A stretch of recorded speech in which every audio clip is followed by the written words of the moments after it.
the hospital window. There were two men, both seriously ill, who shared the same hospital room. One man got a seat next to the room's only window. The man was also allowed to sit up in his bed for an hour each afternoon to help him drain fluids from his lungs. The other man had to spend all his time lying flat on his back. The two roommates quickly bonded and started talking for hours on end. They talked about their lives, their job, children, and wives. One day, the man on the other side of the window expressed how he envied the man near the window. From that day, the man near the window started describing all the things he could see outside the window. The window overlooked a lovely park with a lake. Ducks played on the lake, while children sailed their model boats. Young lovers walked arm in arm amidst flowers of every color, and a fine view of the city skyline could be seen in the distance. The man on the other bed began to live for those 1 hour where he could hear and visualize the world outside the hospital room. The 1 hour of every day would broaden his world and enlivened by all the activity and color of the world outside. One fine afternoon, the man by the window described a parade passing by. Although the other man could not hear the band, he could visualize it, as the man by the window vividly described. Days and weeks passed by. One morning, a nurse arrived to examine the condition of the two patients. She found the lifeless body of the man by the window. The man had peacefully embraced his death on his sleeve. The nurse sadly called the hospital attendants to take the body away. The other man grieved the death of his roommate. But, as the day passed by, he started missing the way his roommate described the view out of the window. In a hope to have a peek out of the window and the beautiful world outside, the other man asked if he could be moved next to the window. The nurse happily made the switch. As soon as he was comfortable in his new bed, the man slowly and painfully propped himself to take his first look at the world outside. The nurse delightfully watched as the man attempted to sit on the bed after weeks. But as he strained to slowly turn to look out of the window beside him, he was stunned to see a blank wall outside the window. The agitated man asked the nurse what could have made his roommate to lie about the view outside the window. "There is nothing to see from here. Where are all the wonderful things he saw?" He described everything so vividly. "Is this a new and recent wall? Why did he give me such vivid details that don't exist?" he asked. The nurse shook her head and answered his questions. "Perhaps he just wanted to encourage you and make you happy.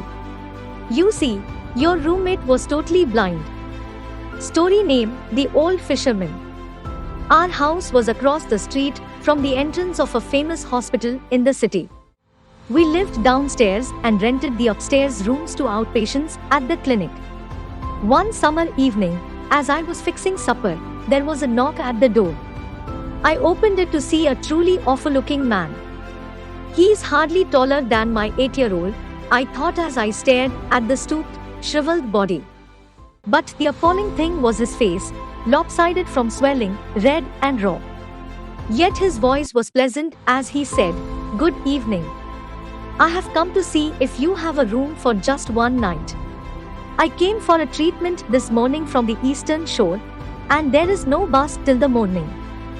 He told me he'd been hunting for a room since noon, but he had no success as no one seemed to have a room. "I guess it's my face. I know it looks terrible, but my doctor says with a few more treatments." For a moment, I hesitated, but his following words convinced me I could sleep in this rocking chair on the porch. My bus leaves early in the morning. So I told him we would find him a bed, but to rest on the porch. I went inside and finished getting supper. When we were ready, I asked the old man if he would join us. "No, thank you. I have plenty." And he held up a brown paper bag. When I had finished the dishes, I went out on the porch to talk with him for a few minutes. It didn't take long to see that this older man had a big heart crowded into that tiny body. He told me he fished for a living to support his daughter, her 5 children, and her husband, who was hopelessly crippled from a back injury.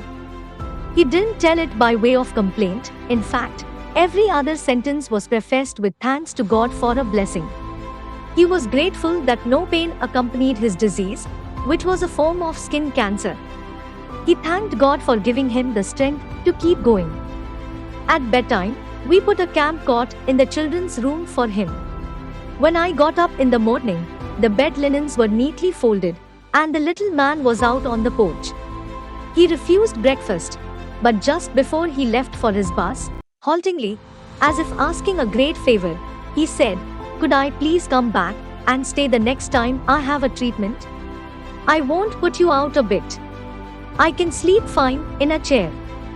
He paused a moment and then added, "Your children made me feel at home. Grown-ups are bothered by my face, but children don't seem to mind." I told him he was welcome to come again. On his next trip, he arrived little after 7 in the morning.